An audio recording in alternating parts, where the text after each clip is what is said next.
Avis vascular centre మన దేశంలోనే the best varicose vein hospital.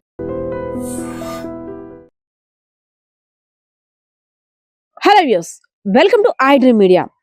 మునుపెన్నడూ చూడని బిగ్ క్రైమ్ స్టోరీ. అసలు పోలీసులకే ముచ్చమటలు పట్టించిన 40 రోజులుగా వీడని డెత్ మిస్టరీ అయితే మాత్రం వీడింది. అసలు భార్య రమ్య యాక్ట్ చేసిన యాక్టింగ్ కి ఆస్కర్ అవార్డు ఇచ్చినా కూడా తక్కువే అనిపించవచ్చు. ఎందుకంటే ఆమె చేసిన యాక్టింగ్ పోలీసుల ముందు, అదే విధంగా ఎవరైతే మృతుడు నాగరాజు ఉన్నారో వారి కుటుంబ సభ్యుల ముందు ఈమె చేసిన యాక్టింగ్ చూస్తే అమ్మా మహానటి అనక తప్పదు. అసలు ఏంటి ఈ స్టోరీ అనుకుంటున్నారా? విజయనగరం జిల్లా చీపురుపల్లి నియోజకవర్గం నాగరాజు రమ్య ఇద్దరు కూడా 10 ఏళ్ల క్రిందట వివాహం చేసుకున్నారు. సో కూనేరు ప్రాంతం అనేసరికి అదంతా కూడా విలేజ్ అట్మాస్ఫియర్ కాబట్టి పొట్ట చేత పట్టుకొని పట్టణానికి వచ్చేసారు. పిఎం పాలెంలో పొట్టకూటి కోసం ఒక ప్రైవేట్ అపార్ట్మెంట్ ఉంటే అక్కడ సెక్యూరిటీ గార్డ్ గా నాగరాజు జాయిన్ అయ్యాడు.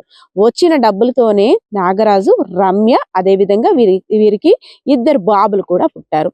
వీరి కుటుంబం అంతా కూడా చాలా హ్యాపీగా సాగిపోతుంది. ఏడాది కిందట వీరి కుటుంబంలోనికి వసంతరావు అనే వ్యక్తి పరిచయం అయ్యాడు. సో ఎక్కడైతే నాగరాజు వర్క్ చేస్తున్నాడో అక్కడే వసంతరావు కూడా. వసంతరావుది టెక్కలి నియోజకవర్గం కంచరపాలెంలో నివాసం ఉంటున్నాడు. సో అక్కడ ట్రీట్మెంట్ ప్లాంట్ కి సంబంధించి తను కూడా వర్క్ చేస్తున్నాడు. ఇద్దరి మధ్య కూడా ఒక మంచి స్నేహం కుదిరింది. స్నేహితులు ఎవరినైనా ఇంటికి రమ్మని ఇన్వైట్ చేయడం సహజం, ఎందుకంటే ఆ బంధం అటువంటిది, స్నేహ బంధం అనేసరికి. సరే ఆ విధంగానే నాగరాజు వసంతరావుని ఇంటికి రమ్మని ఇన్వైట్ చేశాడు ఏడాది క్రిందటి నుంచి. సో తరచూ ఇంటికి వచ్చి వెళ్తుండేవాడు. వీరిద్దరి మధ్య ఇల్లీగల్ కాంటాక్ట్ స్టార్ట్ అయింది. స్టార్ట్ అయిన తర్వాత నాగరాజుకి డౌట్ వచ్చింది. ఏంటి, నా ఫ్రెండ్ వసంతరావు తోటి ప్రవర్తిస్తున్న తీరు వేరుగా ఉంది, ఇది మంచి పద్ధతి కాదు రమ్య, నువ్వు నీ పద్ధతిని మార్చుకోకపోతే చాలా ఇబ్బంది పడతావంటూ చాలా సార్లు గొడవలు పడ్డారు. సో ఈ విషయం ఎవరైతే మృతుడు నాగరాజు ఉన్నాడో తన యొక్క భార్య రమ్య ప్రియుడు మోజులో ఉంది కదా, నా భర్త నన్ను ఇలా హెచ్చరిస్తున్నాడు అనేసి చెప్పింది. సో ఎలా అయినా మన అక్రమ సంబంధం మధ్యలో నీ భర్త ఉండకూడదు, ఎలా అయినా అడ్డు తొలగించుకోవాలంటూ ప్లాన్ చేశారు. సో ప్లాన్ ఎంత పకడ్బందీగా చేశారంటే ఇక్కడే అసలు ట్విస్టుల మీద ట్విస్టులు మొదలయ్యాయి. అంటే నవంబర్ 7న నాగరాజుని చంపిన తర్వాత ఈమె చేసిన యాక్టింగ్ వల్ల పోలీసులు కూడా అసలు అంటే ఆమె అమాయకత్వానికి నిజమేనేమో నమ్మేసి 40 రోజులుగా అసలు ఈ డెత్ మిస్టరీ ఏంటని వారు చెయ్యని ప్రయత్నం లేదు. సో నవంబర్ 27న పకడ్బందీగా ప్లాన్ చేసుకున్నారు కదా, సో ఎలా అయినా నీ భర్తను చంపేస్తాను, నువ్వు డోంట్ వరీ, మనం ఇంకా హ్యాపీగా ఎంజాయ్ చెయ్యొచ్చు, మన మధ్యలో ఇంకా అడ్డంటూ ఉండదు అనేసి హామీ ఇచ్చేశాడు వసంతరావు రమ్యకి. వెంటనే మిథులాపురి కాలనీకి సంబంధించి ఒక లాడ్జిలోని ఎవరైతే వసంతరావు ఫ్రెండ్స్ 2 ఉన్నారో, కంచరపాలానికి సంబంధించిన ఫ్రెండ్స్ కి ఒక్కొక్కరికి 50,000 రూపాయలు సుపారీ ఇచ్చి ఈ ఫ్రెండ్స్ అందరితో కలిపి మృతుడు ఎవరైతే నాగరాజు ఉన్నారో ఈయన్ని కూడా తీసుకువెళ్ళి ఒక లాడ్జిలోని ఫుల్ గా మద్యం తాగించి పీక నులిపించి చంపేశారు. ఈ పీక నులిపి చంపిన తర్వాత ఈ డెడ్ బాడీని ఏం చెయ్యాలో తెలియక మన స్నేహితుడు శుభ్రంగా మందు కొట్టేశాడు. అసలు లేవలేని పరిస్థితిలో ఉన్నాడని భుజాన్ని వేసుకొని నెమ్మదిగా బండి మీద పెట్టుకొని తిమ్మాపురం బావికొండ అనే ప్రాంతం దగ్గర పడేశారు తుప్పల్లో. ఎవరైతే వసంతరావు ప్రియురాలు ఉందో రమ్యకి, నీ భర్తని హత్య చేసేసాం, నువ్వు ఇంకా డోంట్ వరీ, నువ్వు యాక్షన్ నువ్వు స్టార్ట్ చేసుకో అనేసాను. సో కొన్ని రోజులకి ఎవరైతే నాగరాజు ఉన్నారో వారి తల్లిదండ్రులు, మా అబ్బాయితో మాట్లాడలేకపోతున్నాం, ఏమైందంటే ఏదో పొంతం లేని సమాధానాలు చెప్పింది. అక్కడున్నాడు, ఇక్కడున్నాడు, ఇదిగోండి అదిగోండి అనేసని. మరి ఇంకా రోజుకి తల్లిదండ్రుల నుండి ప్రెజర్ ఎక్కువ అవుతుంది కదా, అత్త మామ కొడుకుతో మాట్లాడలేదని. అందులో ఈ మధ్య వీడియో కాల్స్ కూడా అవైలబుల్ లో ఉన్నాయి. ఏంటి పిల్లలు నువ్వే కనిపిస్తున్నారు తప్పితే కనిపించట్లేదు ఏంటని వారు కొంత అనుమానాన్ని స్టార్ట్ చేశారు. అమ్మో ఇదేదో నా మెడకు చుట్టుకున్నట్టుంది, నా గేమ్ స్టార్ట్ చేస్తానని వెళ్ళి పిఎం పాలెం పరిధిలో ఉన్నటువంటి పోలీస్ స్టేషన్ లో కంప్లైంట్ ఇచ్చింది. నా భర్త కనబడటం లేదు, ఏమైందో ఏంటో తెలియదు, నా ఒంటి మీద ఉన్న నగలు కూడా పట్టుకెళ్ళిపోయాడు అనేసని ఒక డ్రామా ప్లే చేసింది. అయితే ఇది తప్పిపోయిన కేసుగా కనిపించట్లేదంటూ పోలీసులు కూడా నమోదు చేసుకున్నారు. కానీ అసలు ట్విస్ట్ ఇక్కడే ఉంది. భర్త చనిపోయాడని గాని లేదంటే భర్త కనిపించట్లేదు ఎక్కడ కూడా ఏ కోసానా కూడా రమ్య మనసులో ఎక్కడ కూడా బాధ అయితే ఏమీ కనిపించలేదు.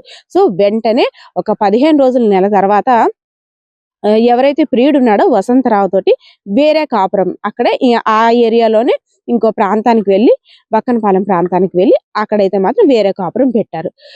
అక్కడ చుట్టుపక్కల ప్రాంతాల వారికి అందరికీ అనుమానం వచ్చింది. ఈ సమాచారాన్ని ఆమె బానే ఉంది, ప్రియుడు కూడా వస్తున్నాడు, అసలేమి ఆమె మనసులో బాధ గాని దిగులు గాని ఏమీ లేదు, ఏంటో తేడాగా ఉంది వ్యవహారం, ఒక్కసారి మీరు దీని మీద దృష్టి పెట్టండి అని ఎవరైతే మృతుడు నాగరాజు ఉన్నారో నాగరాజు కుటుంబ సభ్యులకి అక్కడ ఉన్న తోటి వారు ఆ సమాచారాన్ని ఇచ్చారు.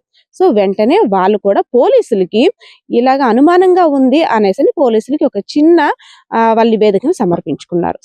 సమర్పించుకున్న తర్వాత పోలీసులు ఇంకా రంగంలో దిగితే ఎలాంటి వారైనా తప్పించుకుంటారా? సో పోలీసులు కూడా నిఘా పెట్టారు. వసంతరావు తోటి రమ్య బానే ఉంటుంది, ఇద్దరు కూడా కలిసి ఉంటున్నారు, అసలు వేరే కాపురం పెట్టారు అంటే ఏదో జరిగింది అనేసి తమదైన శైలిలో మొత్తం రమ్య నుండి లాబట్టారు. అసలు కదా ఇక ట్విస్ట్ అంటే చక్కగా ప్రియుడు మోజులో పడి భర్తని కడతీర్చేసింది, అడ్డు తొలగించుకుంది. తన వివాహితర సంబంధానికి అసలు ఏ మాత్రం అడ్డు ఉండకూడదని, అంటే తన పిల్లలకి తండ్రి లేకపోయినా పర్వాలేదు, ఆమెకు మాత్రం ప్రియుడు మోజు మాత్రం ఉండాలి, ప్రియుడు ఉంటే చాలు. సో అలా అంత మనస్తత్వం ఉన్న రమ్య నీతో నేను బ్రతకలేను అని చెప్పేస్తే అట్లీస్ట్ ఆ పిల్లలు తండ్రిని చూసుకొనైనా బ్రతుకుతారు కదా. ఆల్ ఫ్యామిలీ మెంబర్స్ ఆ తల్లిదండ్రులకి ఎవరైతే నాగరాజు మృతుడు ఉన్నారో ఆ అబ్బాయి దూరం అవ్వడు కదా. ఇంత దారుణానికి అంటే వివాహ బంధం అంటేనే అపవిత్రతగా మారిపోయిందేమో అన్నట్టుగా ఈ క్రైమ్ మిస్టరీ అయితే మాత్రం ఉంది. సో ఒక్కసారిగా పోలీసులకి రమ్య చెప్పిన ఆ ప్లానింగ్ అంతా చూసి దిమ్మ తిరిగి మైండ్ బ్లాక్ అయిపోయింది. వామ్మో రమ్య, అసలు మహానటివి నువ్వు, ఇంతలా ప్లాన్ నడిపించావా, ఏమి తెలియనట్టు మా ముందు ఇంత అమాయకంగా కంప్లైంట్ ఇస్తూ నా భర్త లేకపోతే నేను ఉండలేనండి, కనబడటం లేదండి అంటూ మాకు ఫిర్యాదు ఇచ్చావా? అమ్మా నీ నటనకి అసలు ఎలాంటి అవార్డు ఇవ్వాలో కూడా మాకు తెలియదు అన్నట్టు పోలీసులు ఆమెను చూశారు. సో ఇదంతా చూసిన తర్వాత పోలీసులు కూడా కేసు నమోదు చేశారు. ఎవరైతే ఈ డెత్ కి సంబంధించి నాగరాజు డెత్ కి సంబంధించి ఇన్వాల్వ్ అయి ఉన్నారో రమ్య, వసంతరావు, అదే విధంగా వసంతరావు యొక్క స్నేహితులు ఇద్దరిని కూడా అంటే మొత్తం 4గురిని అదుపులోకి తీసుకొని విచారణ కూడా స్టార్ట్ చేశారు. పాపం నాగరాజు యొక్క తల్లిదండ్రులు నా కొడుకు కోసం ఎన్నో కళ్ళు కన్నాను, పట్నం పొట్ట చేతి పట్టుకొని పోయాడు, మంచిగా ఉంటాడు, ఇద్దరు కొడుకులతో కూడా ఒక మంచి భవిష్యత్తు ఉంటుందని ఊహించుకున్నాం, అలాంటిది నా కొడుకుని అనంత లోకాలకి పంపించేసింది ఈ మాయ లేడీ అంటూ కూడా తలలు బాదుకుంటున్నారు.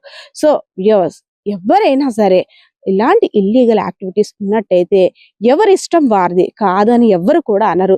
కానీ దయచేసి లీగల్ గానో లేదంటే పెద్ద మనుషులో లేదంటే కుటుంబ సభ్యుల ద్వారా ఆ సమస్యని పరిష్కరించుకోండి. అంతేగాని అనవసరంగా ఒక నిండు ప్రాణాన్ని బలి తీసుకొని ఆ కుటుంబంలో విషాదాన్ని నింపొద్దు అంటూ అక్కడ స్థానికులు, గ్రామస్తులు అందరూ కూడా మొరపెట్టుకుంటున్న పరిస్థితి. ఒకసారి నాగరాజు, ఎవరైతే మృతుడు నాగరాజు ఉన్నారో ఆయన బంధువులు కూడా మాట్లాడుతున్నారు, ఆయన మాటలు కూడా వినియండి. కెమెరా పర్సన్ బాలకిషోర్తో పద్మ, ఐడ్రీమ్ మీడియా, విజయనగరం. పేరు రాంబాబు.